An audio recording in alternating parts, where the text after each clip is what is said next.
Quel impact la guerre en Ukraine va-t-elle avoir sur notre épargne? Je trouve cette guerre insensée, terrible. J'ai beaucoup d'empathie pour les Ukrainiens. Personne ne sait exactement ce qui va se passer. Je vais vous partager dans cette vidéo mon expérience d'investisseur depuis 30 ans. Je vais vous partager les mesures que je vais prendre pour protéger mon épargne. Il y a de fortes probabilités pour que l'inflation augmente. Je vous rappelle que l'inflation est déjà forte. Elle est de environ 10% aux USA en rythme annuel, 5% en Allemagne, 7% en Espagne, 3,6% en France. Pour moi, c'est beaucoup plus. Cette augmentation de l'inflation, c'est du jamais vu depuis 30 ou 40 ans et elle risque encore d'augmenter. Le coût de l'énergie va augmenter, que ce soit le coût du gaz avec des possibilités également de rupture d'approvisionnement de gaz. À ce moment-là, il y aura une flambée du cours avec une augmentation du cours du pétrole qui se traduit bien sûr avec une augmentation des prix à la pompe, donc une augmentation du coût des transports, entre autres des matériaux qui sont importés, mais même les matériaux en général donc augmentent, la main-d'œuvre augmente. On le voit dans nos établissements hôteliers, donc on accompagne autant qu'on peut donc nos salariés pour préserver leur pouvoir d'achat. Pour lutter contre l'inflation, les autorités monétaires risquent d'augmenter les taux d'intérêt, risquent d'augmenter même fortement les taux d'intérêt. Donc profitons des taux bas. Les taux en ce moment sont autour de 1% par exemple pour l'investissement immobilier. Donc profitons de ces taux d'intérêt bas. La bourse est très volatile, on n'est pas à l'abri d'un crack, on n'est pas à l'abri d'une baisse brutale des cours de bourse. Concernant les crypto-monnaies, là on est sur des produits très spéculatifs. Moi je suis très prudent par rapport aux crypto-monnaies, donc c'est réservé vraiment aux personnes qui aiment le risque, qui sont prêtes en fait à perdre l'argent qu'ils vont mettre dans les crypto-monnaies. Évitons tout ce qui est placement bancaire, évitons les livrets qui vont rapporter autour de 1%, évitons les comptes à terme, par exemple pour les entreprises. Donc les banques offrent une rémunération de 0,15, 0,20%, mais c'est pratiquement rien, donc ça n'a pas d'intérêt de faire rémunérer sa trésorerie donc, pour un entrepreneur. Les contrats d'assurance vie rapportent autour de 2%, donc tous ces produits bancaires ne couvrent même pas de l'inflation, donc c'est bien sûr à éviter. Ce qui est également à éviter, c'est d'avoir des disponibilités sur nos comptes en banque, parce que si l'inflation arrive à 10%, eh bien si on a 10 000 euros sur un compte en banque, eh bien à la fin de l'année, on aura perdu 1 000 euros. Certaines banques et certaines entreprises peuvent se retrouver fragilisées dans cette crise, en particulier celles qui commercent avec la Russie. Donc les Occidentaux ont pris un certain nombre de mesures contre les Russes et il est probable qu'en échange, donc les Russes prennent des sanctions également contre les Occidentaux. Alors dans cette situation, que faire?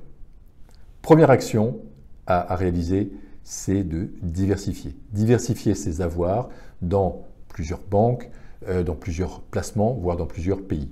Plusieurs banques, par exemple si vous avez de la disponibilité, eh bien, il est préférable d'avoir 25 000 euros dans 4 banques que 100 000 euros dans une seule banque.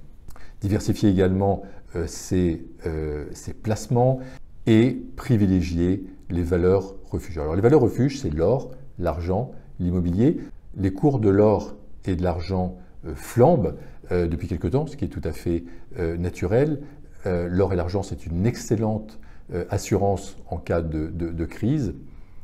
Alors vous pouvez acheter de l'or et de l'argent physique et le conserver dans un coffre en banque, donc chez vous, ou dans un coffre à la banque. Mon placement préféré reste l'immobilier. Alors pourquoi?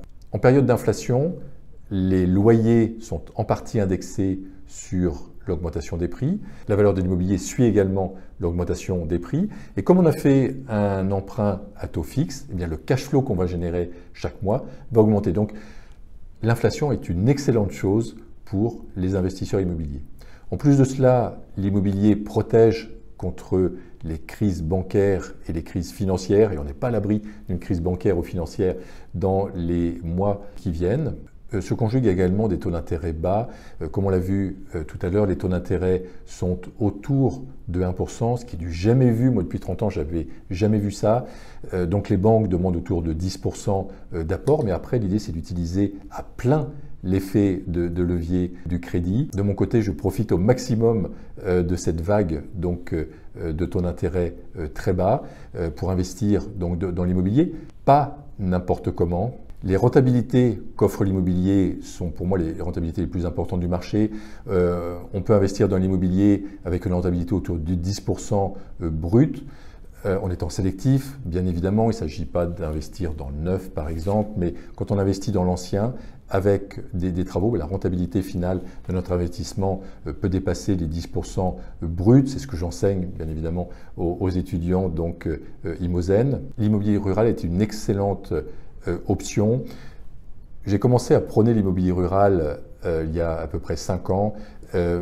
Pour accompagner cette tendance, en fait, les personnes en ont assez de vivre dans des centres-villes et préfèrent vivre plus proche de la nature. La tendance s'est accélérée avec les confinements et avec la crise actuelle, la tendance risque encore de s'accélérer. Donc ça peut tout à fait être intéressant d'avoir une partie de son épargne et une partie de ses investissements immobiliers dans l'immobilier rural, dans des gros bourgs de 1000 habitants, avec des transports en commun bien évidemment, soit proche d'une sortie d'autoroute, soit proche d'une gare, avec une bonne connexion à Internet. Là, la rentabilité peut même dépasser les 10%. Privilégions un habitat peu énergivore. Pourquoi pas un habitat passif ou un habitat autonome en énergie, en tout cas qui tend à l'autonomie énergétique. On n'a plus besoin des réseaux donc d'électricité, des réseaux d'eau. Je suis persuadé que les personnes qui vont investir dans de l'habitat autonome vont générer de très très belles plus-values donc dans les années qui viennent. Il y a donc des possibilités aujourd'hui pour protéger son épargne, pour profiter de cette crise. Qui dit crise dit opportunité. Il faut également être très attentif aux opportunités qui vont arriver après la guerre. Actuellement, ne rentrons pas dans nos peurs. Il est inutile de regarder les informations qui tournent en boucle, en continu, qui sont très anxiogènes. Centrons-nous plutôt sur ce que nous pouvons réaliser, sur ce sur quoi on a un impact possible. Même si aujourd'hui on n'a pas la possibilité de changer le monde, eh bien on peut avancer un pas après l'autre vers notre liberté financière. Moi, je suis un adepte du principe des petits pas. Donc, quelle action vous allez faire aujourd'hui? Quelle action vous allez faire demain et après-demain pour cheminer vers la liberté financière et pour protéger votre épargne? Je suis vraiment intéressé pour échanger avec vous sur ce sujet de l'épargne, de l'investissement immobilier en période de crise. Donc laissez un commentaire et je me ferai un plaisir d'interagir avec vous. Je vous souhaite le meilleur et je vous dis à très bientôt.